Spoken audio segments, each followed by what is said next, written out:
After being processed, they're all taken to their first game, entering an outdoor room with a massive clearing, and in front of them is a giant doll standing at the other end of the field.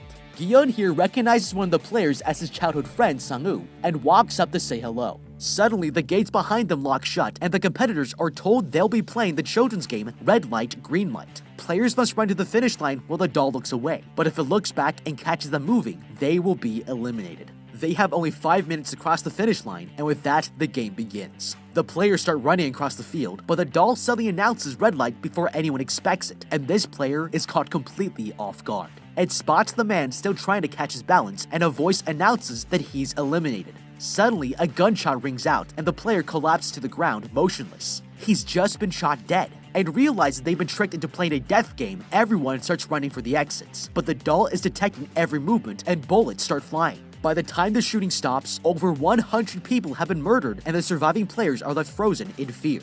The doll turns its head back, announcing its green light, and the group starts moving again, determined to make it out of here alive.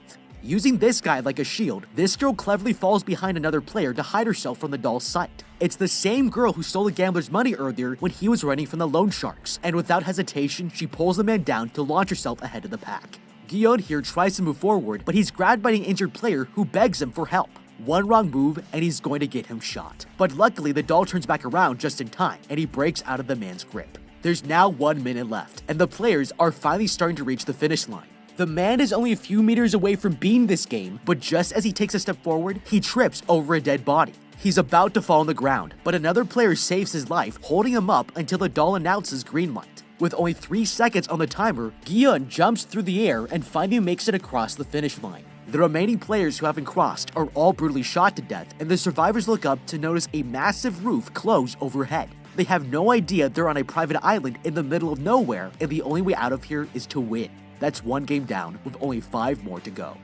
Okay, this is the most horrifying children's game I've ever seen, but 001 here is having the time of his life because he understands something that everyone else is too scared to realize. This game isn't just about speed, it's about how much ground you can cover with enough stability to freeze at any given moment. With this in mind, the best method here is to walk with feet flat on the ground and a wide stance so our center of gravity stays low and stable. This old man was born for this moment because he moved with a very stable gait, and it's the best example of how everyone here needs to walk if they want to make it out alive. Now, we can't afford to be frozen and shocked like Gi-yeon here because there's a lot of ground for us to cover in a very short time. This room is designed to deceive you into thinking it's smaller than it is, but there's a trick we can use to gauge the distance so that we know how fast we need to walk to reach the finish line before the clock runs out. Taking advantage of parallax and anatomy, you can actually use your thumb to figure out the length of the field. The space between your eyes is about 1/10 the length of your arm. So if you stuck your thumb out, closing one eye after another, your thumb would appear to move 1/10 the distance as the guards are from where you're standing. You can actually try this right now by sticking your thumb out in front of you and closing one eye and then switching to the other eye to see your thumb move. If you do the math here, this trick tells us that we're at least 100 meters away. That means that this place is roughly the length of a soccer field. So if we want to make it across in 5 minutes, we can't afford to waste even 1 second. One of the biggest mistakes you can make here is looking at the doll instead of watching where you're placing your feet. It's important to remember that we aren't responding to visual cues here, we're listening for red light, green light. We can't risk tripping or accidentally losing our footing, so watching our feet helps us shut out unnecessary information so we can concentrate on stability while keeping our ears out for the signals. The next thing I would do is try to protect myself, and there's nothing more safe in a death game than finding a good old-fashioned meat shield. If we position ourselves behind another person, then it makes it much harder for the robot to detect any movement if we happen to flinch at a gunshot or react to another player dying close by. So walking behind someone is the best insurance we have to hide it. Now, the most dangerous element of this scenario is actually the other players trapped in here with us. We have to realize that we are extremely vulnerable to anyone who wants to kamikaze their way out of here. If you get pushed over, then they're taking you out with them, and it only takes one tiny movement to get you killed. So we'll need to stay far enough away from people that they can't interfere with their progress. The best way to do this is to position yourself along this wall. Natural human instinct is to seek comfort in crisis, and they might be drawn to the shade here, so to avoid the other players, I would use the sunny side of the wall instead.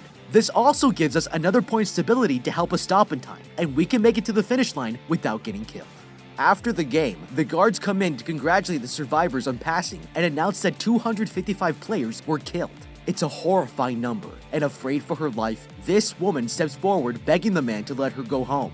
Several other players join her in protest, but that's when this massive piggy bank drops down above them and starts to fill with more cash than they've ever seen in their lives. The survivors are shocked, and the masked man tells everyone that they have an opportunity to win 45.6 billion won, but if anyone leaves, then they won't get a single penny.